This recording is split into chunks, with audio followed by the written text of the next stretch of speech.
Good morning, students. Today we are going to read chapter 3 of your reader book, A Fishy Tale. This play is a part of novel Three Men in a Boat, written by Jerome K. Jerome.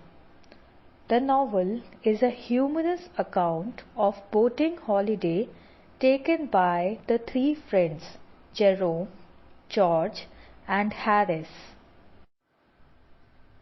This play narrates about the tall stories of the fishermen, which are usually false or overstated.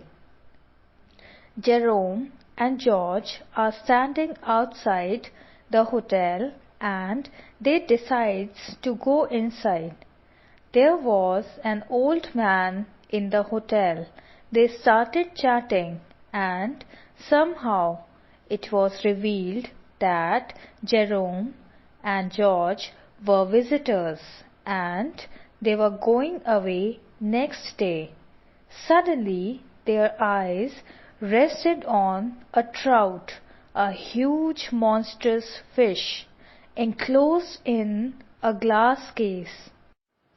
The old man described it as a fine fish and told them that he had caught the fish about 16 years ago, just below the bridge with only a little minnow, and it weighed 18 pounds and 6 ounces.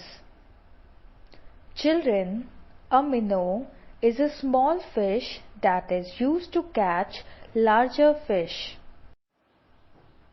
Jerome and George were fascinated by the huge trout and could not take their eyes off it.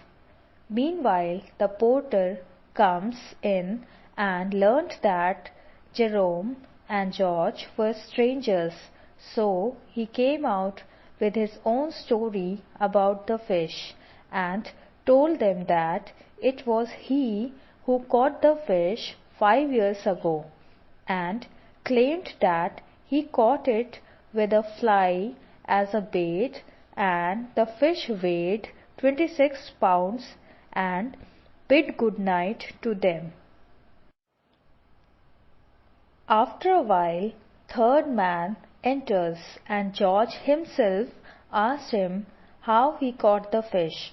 The third man told that he struggled hard to catch the big fish and had his fishing rod broken and claimed that the fish weighed 34 pounds and he left the place.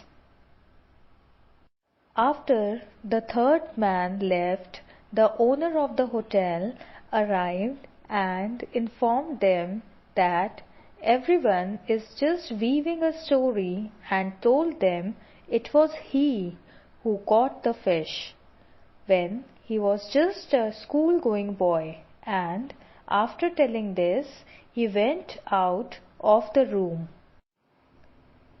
George gazed upon the trout and he was so excited that he could not control himself. He climbed upon the chair to look at the fish closely. The chair slipped and George grabbed the fish and fell down, and the fish broke into pieces. This seemed to be strange to them, and however, Jerome and George realized the reality about the fish. The fish was not real, but made up of plaster of Paris.